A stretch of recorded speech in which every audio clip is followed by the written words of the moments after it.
اللہ من قرأ الفاتحہ.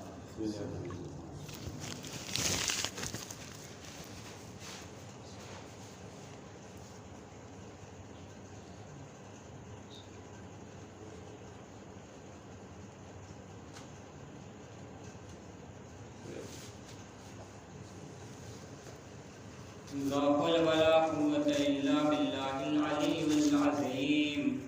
أعوذ بالله من الشيطان الرجيم. بسم الله الرحمن الرحيم.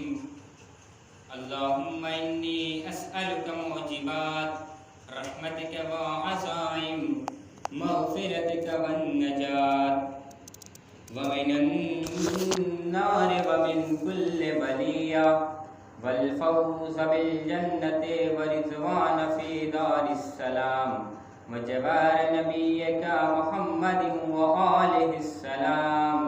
اللهم ما بنا من نعمة فمنك لا إله إلا أنت أستغفرك وأتوب إليك. اللهم صل على محمد وآل محمد. بسم الله الرحمن الرحيم.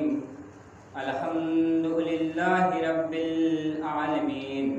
الصلاة والسلام على أشرف الأنبياء والمرسلين سيدنا ونبينا وحبيب قلوبنا ومولانا ومولى الكونين جد الحسن والحسين أبا القاسم محمد. اللهم صل على محمد وآل محمد. وأهل البيت الطيبين الطاهرين المعصومين المظلومين ولعنة الله على أعدائهم أجمعين من يومنا هذا إلى قيام يوم الدين. أما بعد فقد قال رسول الله صلى الله عليه وآله وسلم بسم الله الرحمن الرحيم. الصلاة معراج المؤمن. صلوات بر محمد وآل محمد. اللهم صل على محمد وآل محمد. عصداران مظلوم کربلا، ماتمداران سید الشہداء، شیعان حیدر کرار، مولا کے عصدار، سوگواران مظلوم کربلا، گفتگو کا آغاز کرنے سے پہلے عرض کروں کہ ایک مرتبہ سورہ حمد اور 3 مرتبہ سورہ اخلاص کی تلاوت کر کے جملہ مرحومین اور جتنے بھی علماء کرام دنیا سے گزر چکے ہیں اور جتنے بھی شہداء ہیں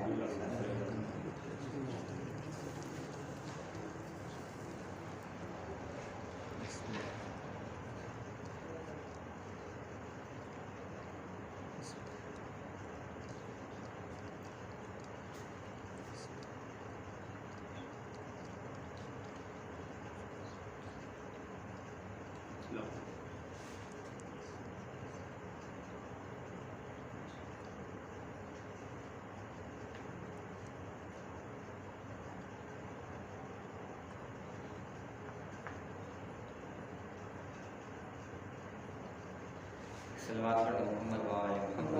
اللهم صل على محمد وآل محمد. عزیزان گرامی، یہ ہمارے درمیان ماہ مبارکۃ الرمضان چل رہا ہے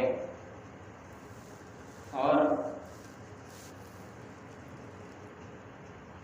سب سے پہلے اس رمضان کے صدقے میں دعا کے سہارے آگے بڑھوں اور وقت کا خیال رکھنا بھی ہے اور حالات کا بھی خیال رکھنا ہے، کیونکہ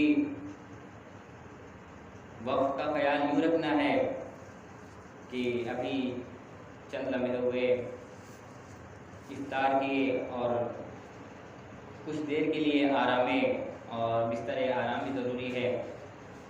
اس کے بعد وقت سحر ہوگا، پھر سے عبادت میں مصروف ہو جائیں گے، کیونکہ خوش نصیب ہیں ہم لوگ کہ ہم لوگوں کو ہر وقت میں پروردگار عالم نے کئی عبادتیں بخشی ہیں۔ عزیزان گرامی،